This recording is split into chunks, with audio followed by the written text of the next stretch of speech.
Okay, hello everyone. So this is another reading from my book Pieces, 52 stories about being human. And this is chapter number 17 called Acceptance.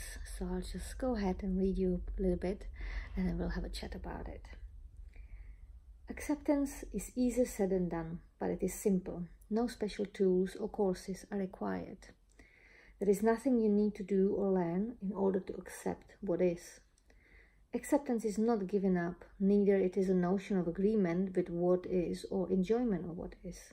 It is merely realizing that we can let what is to be without judgment, denial, or desire for it not to be what it is.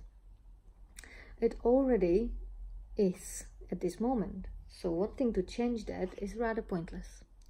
However, if what it is not agreeable to us, we can take steps for it not to occur in the future. To be able to do that, we must accept it in the moment of happening as it is, acknowledge it without assigning it permanent emotions or duality. By this I mean, we are not helping the situation if we think it will last forever. We feel sad or angry about it and think it is the most terrible thing that ever happened, or completely denying its existence. For such thinking can make the situation feel overwhelming, tricking us into imagining that the solution to it is beyond our reach or capability. Furthermore, you cannot change something you deny exists in the first place. Sorry, I'm trying to do everything with one hand. As you can see, little one is at rest. So acceptance was quite a big hurdle for me, and obviously I've read lots of books on it. Particularly helpful was Eckhart Tolle with his Power of Now and his talks that I listen to quite often. I suppose he explained it quite well, and actually as I was reading this paragraph, I've noticed a few phrases and words that I know he's using when he's explaining acceptance, so obviously it's seeped into me.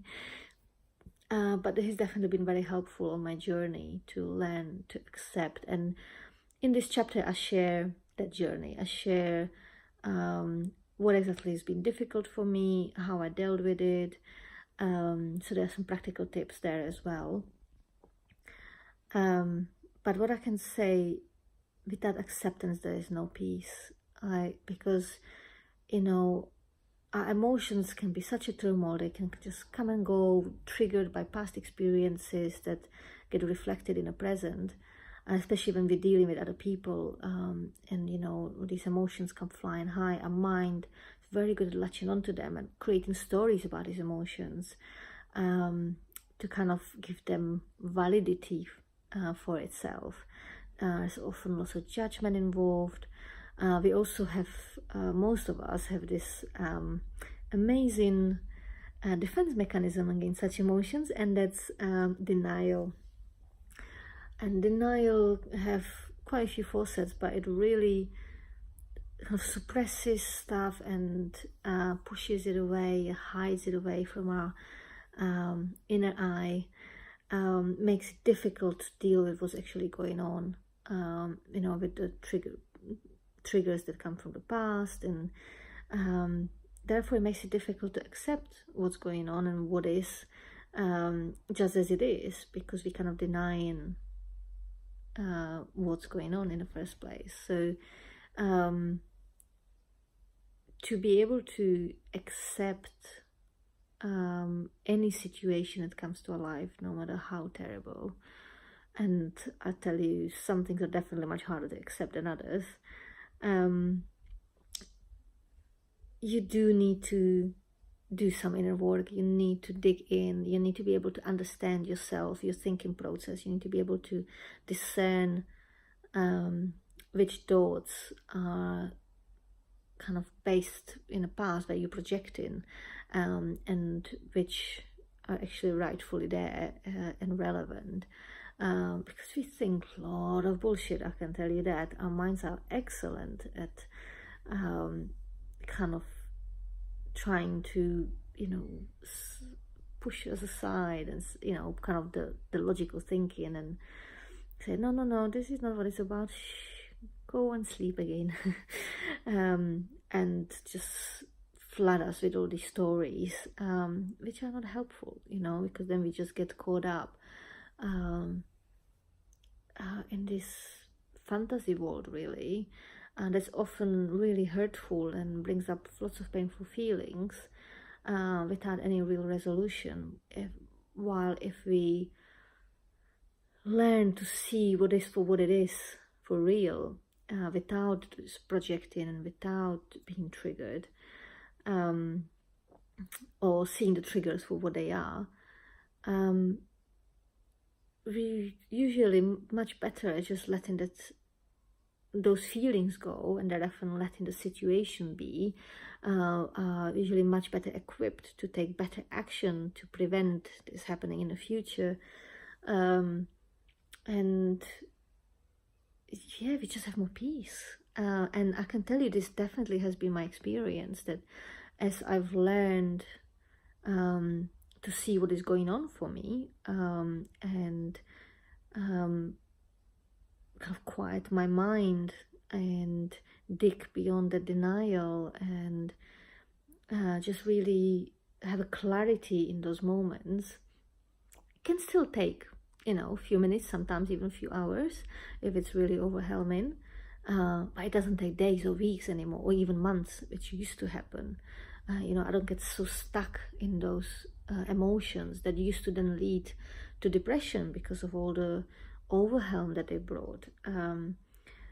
So, and exhaustion, really. I used to be really exhausted I just exhausted myself by getting involved in something that no longer really mattered, because that moment passed.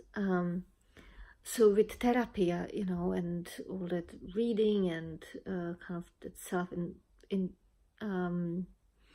I've lost the words, introspection, has really helped to bring peace quicker in those uncomfortable moments. Like the recent months, some of you might know, I've gone through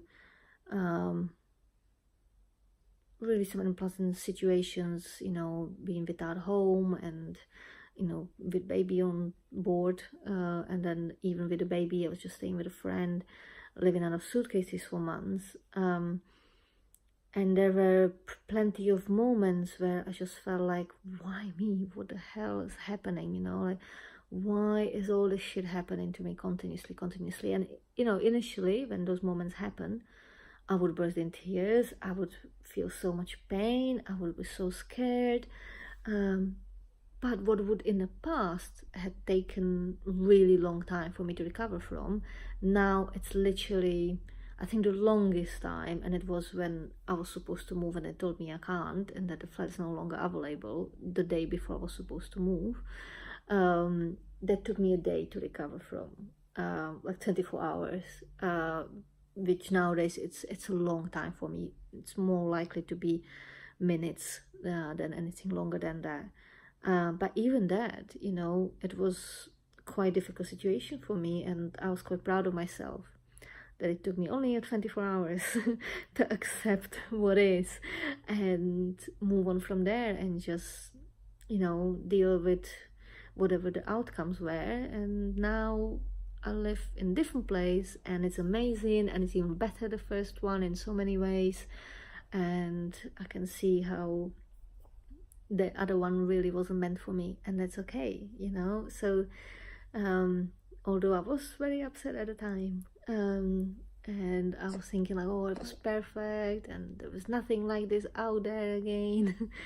And the new place didn't come without its own challenges, but here we are. And here I am in my own home with my own baby. Oi, baby.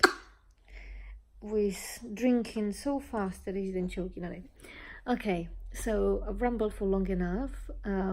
The chapter is actually much more concise than my video, so and probably shorter if you read it quickly. So my recommendations: have a read, digest it, and yeah, ask questions. I'll be very happy to have a chat with you about all this. So until next time.